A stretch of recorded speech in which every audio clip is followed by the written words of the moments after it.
যুব সমাজকর্মীর নেতৃত্ব প্রধান মাননীয় nominated MCLA Madhab Chandra Chhetri, secretary Jahinur Rahman,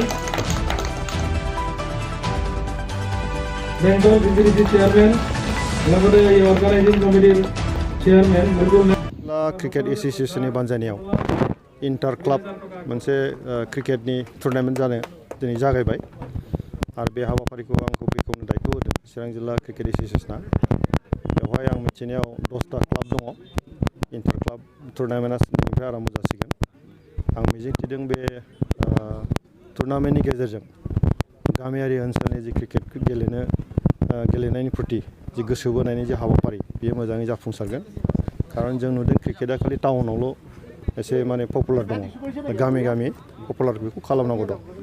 चिरां जिल्ला क्रिकेट एसोसिएशना गामि ओनसोलाव जायफोरनाखि गथ'फ्रा क्रिकेटखौ मोजां मोनो बा गेलेयो बेखौ टेप खालामनो थाखाय बिसोरखौ गोसो बोनो थाखाय बे हाबाफारिखौ लादों। खोब मोजां जादों आरो बेनि चिरां जिल्ला क्रिकेट एसोसिएशन हिसाबै गासै ओनसोलखौ बोननानै जेरैबायदि खामानि मावगासिनो दङ, फिउचाराव बे जोंनि जिल्लानिफ्रायबो सासे गिदिर बा गोरों क्रिकेट गेलेगिरि हिसाबै दिहुननो हागोन आं फोथायनाय दङ। आरो फैबाय थानाय समावहाय जोङो गासै चिरां जिल्लानि जेसेबां माने खेलाखौ मोजां मोनग्रा बयबो क्रिकेटखौ जों मदद होगोन। आरो बिनि अनगायैबो चिरां जिल्ला हिसाबै जोंहा गोबां इभेन्टफ्राव जौगानांगौनि थाखाय जों खामानिखौ मावगासिनो दङ। बेवहाय स्टेडियामनि खोथा दङ, क्रिकेट स्टेडियाम। बे स्टेडियामखौबो जोङो चिरां जिल्लायाव काजलगाव साब डिभिजननि सिङावनो खालामनो थाखाय दा सानबाय थादों, जों हा नागिरबाय थादों। बेखौबो जों थाबैनो खालामनाय जागोन। आरो इतिमध्ये चिरां जिल्ला हिसाबै साइ सेन्टारबो फैगासिनो दङ।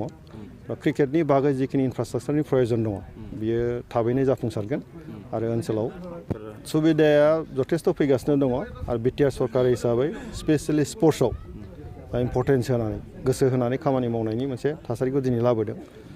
खालि क्रिकेटल' नङा, दिनै फुटबलनि दङ, आर्सारियाव दङ, काबादियाव दङ, बिभिन्न जिखिनि इभेन्ट दङ मोनफ्रोमबो इभेन्टआव बिटिआर ओनसोल हिसाबै डेभेलप खालामनो जोंहा स्कपआ दंखायो। मानसिफ्रा जथेस्थ' गोसो दङ।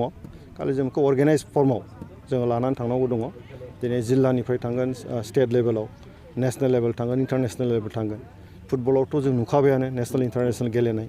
दा नों क्रिकेटफ्रावबो जोङो स्टेट वाइसै बा नेसनेल लेभेलाव गेलेनो हाबाय, इन्टारनेसनेल लेभेलाव पार्टिसिपेट खालामनो हानाय बेबायदि मोनसे थाखोआव मानसिखौ दैदेनलांनो थाखाय राहा लामाखौ निस्सय जों लागासिनो दङ, लागोन।